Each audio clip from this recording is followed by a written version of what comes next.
and feel that release and lengthening sensation in the posterior pelvic floor is a split lunge position.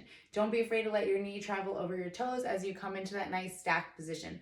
It's not necessarily about tucking this booty under and shoving forward to find neutral, but imagining those ribs kind of traveling back in space. So when we exhale, ribs back, as if my hand was right on your backside and you could feel your ribs kind of pressing into my hand. So we want to find that stacked position up top, but we want the pelvis, we want to kind of free the tail. We don't want to be jammed forward. We want to allow ourselves to untuck a bit to allow that air to travel into the posterior pelvic floor. So if we are taking that split lunge position, I'm exhaling ribs back, gently untucking right through here. Notice that little bit of a change. So instead of being gripped right here, I kind of untuck a little bit. I can reach forward, exhale ribs back, and breathe down.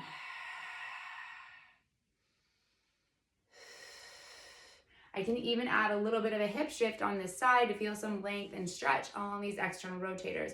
Think about that right hip shifting down, adding that little bit of that hip shift, thinking about exhaling ribs back, letting the knee travel forward, untucking a little bit to free the tail, and breathing in this position.